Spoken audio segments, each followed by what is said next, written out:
Do you all come from the same background, the music-wise, that people that you admire or look up to, or is it just completely different? We definitely have some common ground. I mean, there's a lot of people in the band, so there's a lot of different influences, but we do have some common ground. Name me one. First one that comes to mind for me is Tortoise. You know, so that mid-90s, like the first 2 Tortoise records were really influential. And this is going to be your dinner. that's going to be the dinner, the address for dinner. But I would definitely most of the band had a Tortoise moment. They're like, oh, you can do that with music. You know, because in the '90s it was a real shift to be able to play instrumental music and relax, and because there was a lot of sort of heavy rock at the beginning of the '90s with the whole Seattle thing. And it's just like, okay, you know, that was cool for a little while, but then something completely off the radar came out, and maybe some other ones. I would hazard the Dirty Threes. Yeah, I mentioned earlier. I think that's one for sure.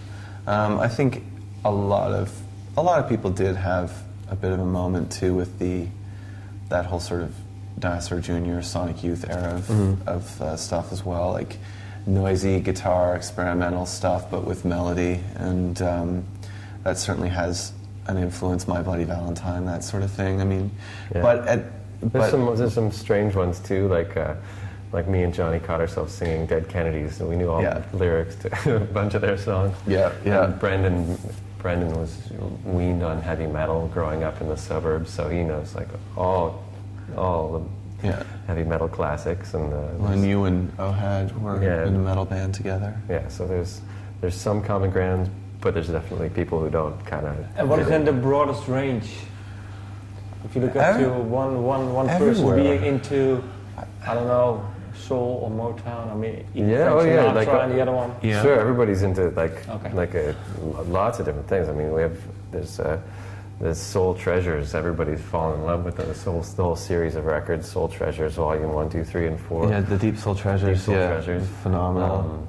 A lot of reggae gets played. Yeah, Kevin's been playing some great, some sort of 70s Afrobeat stuff on the bus lately. It's been a lot of fun. Brendan's now, he's really getting to jazz too.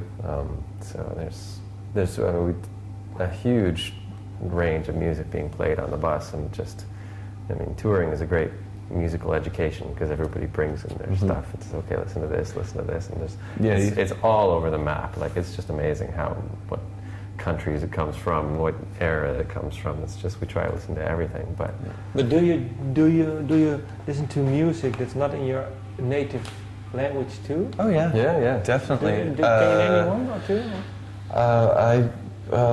Well, let's see, put me on the spot. Certainly a lot of, I guess it's a little more in vogue, but certainly a lot of Icelandic stuff. Or Stereolab. I love Stereolab. Yeah, stuff in French. Sigur Rós, you mean? And, stuff like Sigur Rós or Moom. Andrew is a huge Cuban and Spanish music fan. Yeah. So he listens to a lot of stuff. I listen to a lot of, and I know Andrew does as well, and quite a few people, a lot of African stuff. I brought quite a few African things on tour. Lhasa is someone who a lot of people in the band are big fans of, and she sings if it's good music, it's good music. It doesn't matter. I find it strange coming over to Europe and all the pop radios in English. I mean, why is that? Like, why are they all listening to English songs? Like, it's a little funny. Like, but in France they have some kind of quota. Radio. They have one in Canada as well. Yeah, in Canada they have Canadian content guidelines, so there has to be, I think, 30% or something like that. And then, so Bryan Adams and the Bare Naked Ladies and Celine Dion and Tragically Hip get played all the time.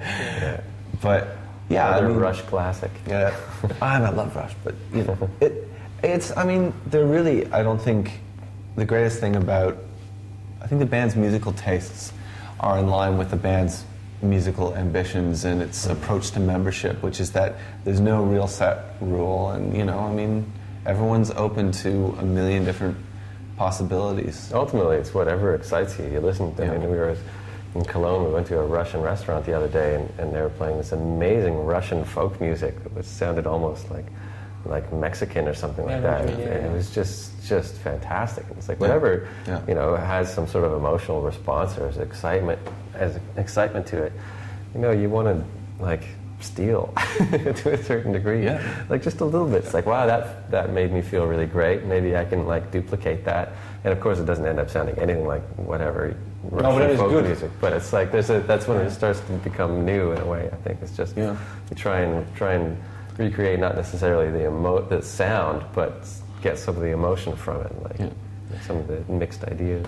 Yeah, because anytime I think that you push, I find this a lot in writing stuff, especially if I'm having a difficulty with an idea, you know, parts which I like, but I want it to go in a bit of a different direction. I'll take something really blatantly and kind of work from it as a template to start off with, because inevitably you're not going to play it the same way. Like your own tendencies, your own limitations, your own skills, whatever, will guide it in a direction that speaks more from your heart. But at the same time, you'll be taken in a direction that you may not have gone. Like you may not have gone before, and that's like if you listen to Dirty Three, not so much their most recent record, but their other stuff. I mean, you listen to Henryk Górecki.